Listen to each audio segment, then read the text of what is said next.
So, Bohemia Jazz Fest just started for its 5th year with an amazing night, in large part thanks to Stanley Clarke, who I have the pleasure of sitting with now. So, what did you think of the audience at BJF? I thought it was great. You know, it's very typical of a Czech audience. I played there many times. People are very enthusiastic. I really like this festival. It's your 5th year, huh? Mm-hmm. And it's a great festival. I like the location. I especially like the surroundings, the buildings. You really it feels very old world, and the people are just great. We had a great time playing. I loved it. Yeah, we're really grateful for our audience. Now, you pioneered in large part the Jack Rock fusion, a genre that has really changed since Return to Forever with Chick Corea. How do you feel about its evolution? I think it's been great. You know, it was a really cool thing when we were in our 20s. We were very young, and we sort of came up with this way of playing. A lot of times when you're spearheading something, you don't necessarily know that it's important. You know, it's one of the cool things about being young is that you do things, you know, because it's kind of right off into your heart, you know, and you just do it, and then years later they tell you it's important.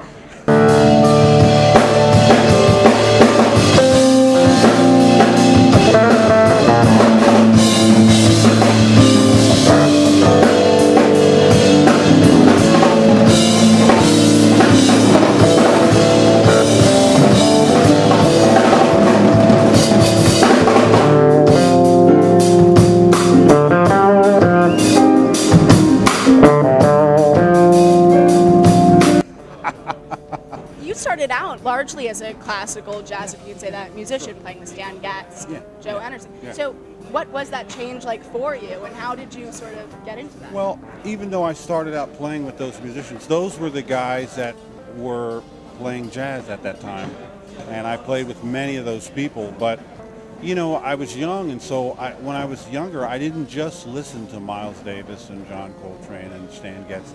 I also listened to Jimi Hendrix, the Beatles, James Brown, and so it was a real sort of it was just a nice thing that just was like a combination of everything that I liked in music. It was a very honest music, actually, because we played music that had influences of the old jazz masters, but also we came up in an age in the late 60s and the 70s of when rock and roll had changed drastically.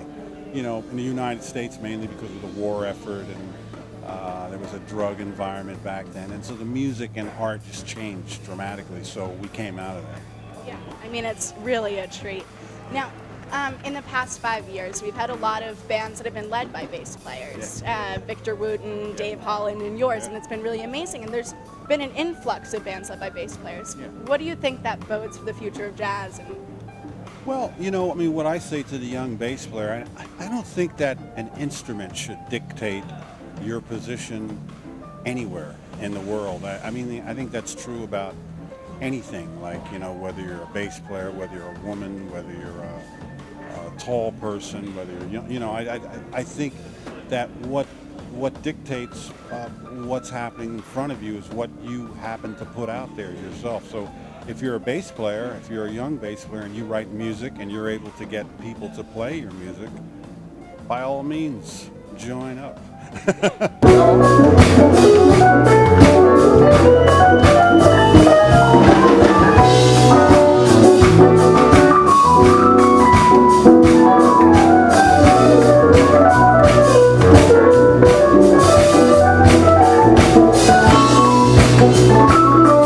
You started out on bass as sort of a mishap, kind of. It was the last instrument left, right? Yeah. It was kind of an accident. I was very young, went to the music room, and it was very, that was it. There was like no other instruments left but the acoustic bass and a bass drum. And I wasn't going to play the bass drum. Why not? Nah, I just thought, weren't enough notes. Well, we're very glad you picked the bass, and it's such a pleasure to have you here at the festival. Okay. Thanks so much. Thank you. Good talking to you. Good okay? talk.